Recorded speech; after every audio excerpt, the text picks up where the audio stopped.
चलिए दोस्तों, आज फिर हम सीटेट के लिए तैयारी कर रहे हैं और निश्चित मानिए हम सब आज सीटेट में आग लगाने जा रहे हैं, मेरी यानी कि नीरज पांचाल के साथ। चलिए आज बात करते हैं लैंग्वेज बेस्ड क्वेश्चंस पे जो बार बार में सीटेट में आते रहते हैं। अगर आपको वीडियो पसंद आए तो लाइक और सब्सक्राइब कर देना। तो चलिए बात करते हैं।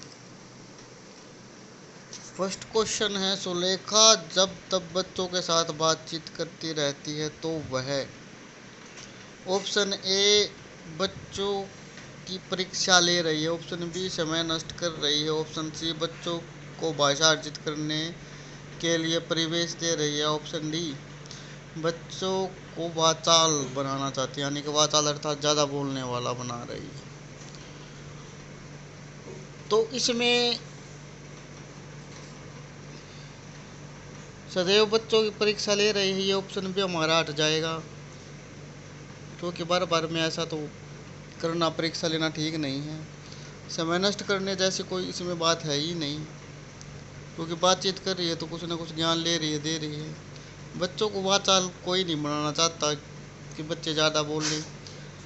तो जी ऑप्शन 3 इसका राइट आंसर होगा कि बच्चों को भाषा अर्जित करने के लिए परिवेश दे रही है, कि उनको लैंग्वेज को एक्विजिशन करने के लिए परिवेश दे रही है, एक रास्ता दिखा रही है। अगला क्वेश्चन है हमारा कि सुमन बचपन से ही गुजराती बोल समझ लेती है, वह कभी नहीं विद्यालय जाती, यह उदाहरण किस चीज़ का है। अभी देखिए, एक लड़की है सुमन जो बचपन से काफ़ी अच्छी गुजराती बोलती है, लेकिन वो कभी स्कूल भी नहीं गई, तो कैसे वो ऐसे अच्छा बोल समझ लेती है।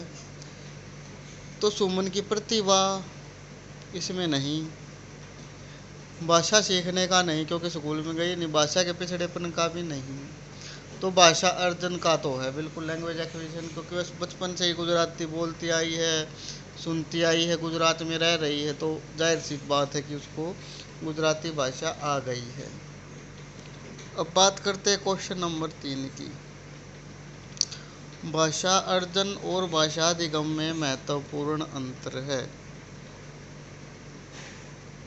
तो इसमें हम देखते हैं कि क्या क्या लैंग्वेज एक्विजिशन और लैंग्वेज लर्निंग में महत्वपूर्ण अंतर है। भाषा की पाठ्य पुस्तक, जी नहीं, ये तो कोई खास बात नहीं। ऑप्शन 3 भाषा परिवेशक की उपलब्धता, नहीं, ये भी नहीं। भाषा का कठिनाई यानी कि डिफ़िकल्ट लेवल, वो भी नहीं हो सकता।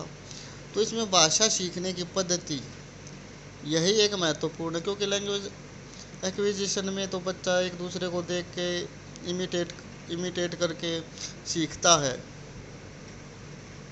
तो इसलिए भाषा सीखने की पद्धति है। और भाषा लर्निंग में वो पाठ्य पुस्तकों के द्वारा सीखता, तो इसमें भाषा सीखने सिखाने की पद्धति ही, तो ऑप्शन नंबर 2 हमारा यहाँ पे हो जाएगा।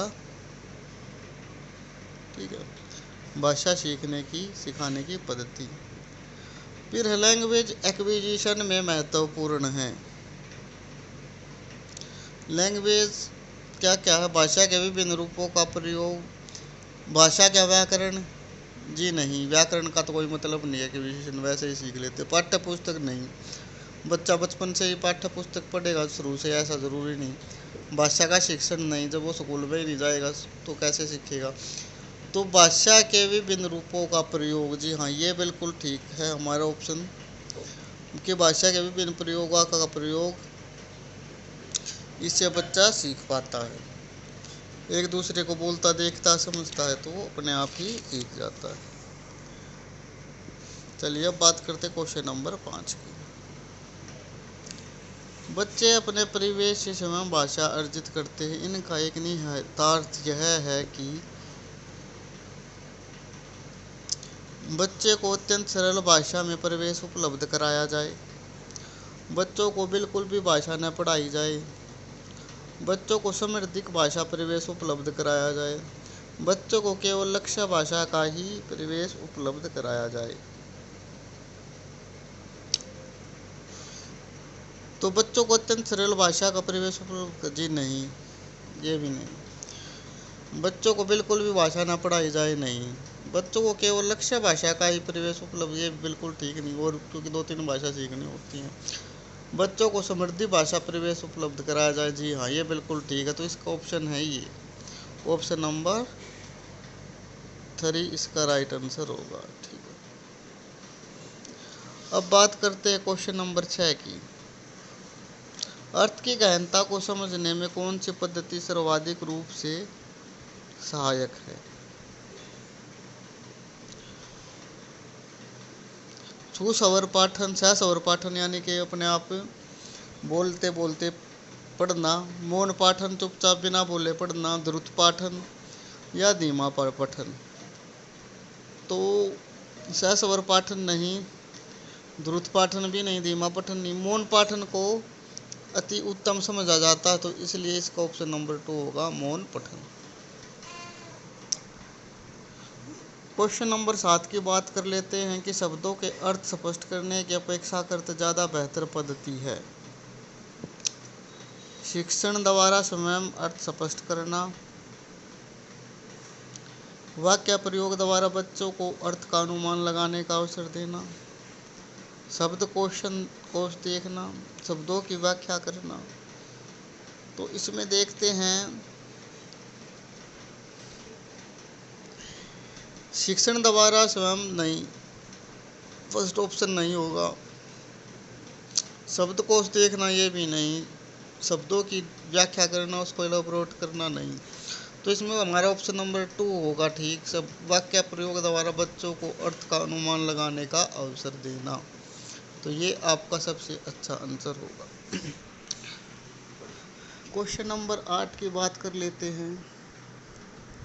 भाषा तब सबसे सहज और प्रभावी रूप से सीखी जाती है जब भाषा के नियम कंठस्थ कराए जाएं, भाषा शिक्षक कठोर का प्रवैया अपनाते हैं, नहीं। भाषा की पाठ्य पुस्तक में अधिक से अधिक पाठों का समावेश हो, ये भी नहीं। भाषा शिक्षक कठोर रवैया अपनाते हैं, ये बिल्कुल सही आंसर है, नहीं सॉरी, इसका है भाषा प्रयोग की दक्षता प्रमुख उद्देश्य है। इसका ऑप्शन नंबर 3 ठीक होगा। दक्षता यानी कि स्किल सबसे प्रमुख उद्देश्य है। क्वेश्चन नंबर 9 की तरफ आते हैं। भाषा अर्जन लैंग्वेज एक्विजिशन क्या है? शिक्षक की आवश्यकता की उपस्थिति की मांग करता है, नहीं जी। भाषा की कक्षा में ही संभव है, नहीं। सहज और स्वाभाविक होता है, नहीं। ये भी ऑप्शन कहीं ना कहीं गलत है। प्रयास पूर्ण होता है, जी हाँ बिल्कुल। आप बार बार में कोशिश करोगे, प्रयास करोगे, प्रयत्न करोगे, तभी तो भाषा आएगी ना, तो वैसे नहीं आएगी। तो ऑप्शन नंबर 4। चलिए एक क्वेश्चन और देख लेते हैं हम इसी के साथ। भाषा अर्जन के संबंध में कौन सा कथन उचित नहीं है? भाषा को नियम से सीखे जाते हैं, परिवेश से प्राप्त भाषिक आंकड़ों के आधार पर सहज रूप से भाषिक नियम बनाए जाते, जी नहीं। भाषा अर्जन में भाषिक परिवेश महत्वपूर्ण होता है, जी नहीं। इसमें समाज सांस्कृतिक विशेषता को सहज रूप से आत्मसात किया जाता है, जी नहीं। तो इसका होगा ऑप्शन नंबर 1, भाषा के नियम सीखे जाते हैं। क्वेश्चन नंबर 11 देख लेते हैं। बच्चे विद्यालय आने से पहले भाषा के चारों कौशलों पर पूर्ण अधिकार नहीं। क्या शुरू से ही कोई आर्यभट्ट या न्यूटन होके नहीं आता? कोरी स्लेट होते हैं, जी नहीं। काफ़ी कुछ सीख के आते हैं परिवार से, आस पड़ोस से। भाषा का समुचित उपयोग करने में समर्थ नहीं होते हैं, नहीं। भाषा का उपयोग तो वो करते हैं, बेशक उनको व्याकरण ना पता हो।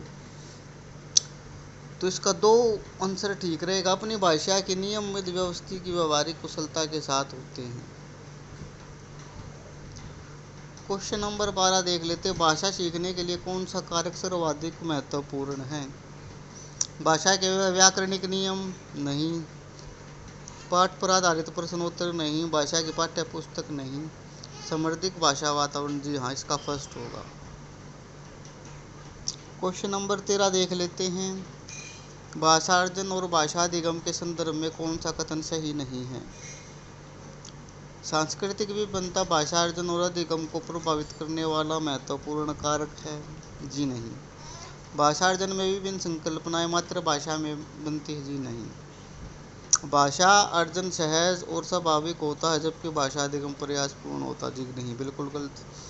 भाषाधिगम में कभी भी अनुवाद का सहारा नहीं लिया जाता। ये बिल्कुल ठीक है कि हम कई बच्चे करते हैं कि इंग्लिश सीखने के लिए ट्रांसलेशन नहीं, ट्रांसलेशन अच्छा मेथड नहीं। आप सीखना तो इंग्लिश टू इंग्लिश या हिंदी टू हिंदी सीखिए, वो ज़्यादा अच्छा है। तो इसका होगा ऑप्शन नंबर 3, भाषाधिगम में कभी भी अनुवाद का सहारा नहीं लिया जाता। कमेंट में बताइए कि आपको ये वीडियो कैसी लगी, और वीडियो अगर पसंद आए तो चैनल को सब्सक्राइब करिए और वीडियो को लाइक कर दीजिए। मैं सदैव आपके साथ विकट और परिस्थितियों में निरंतर।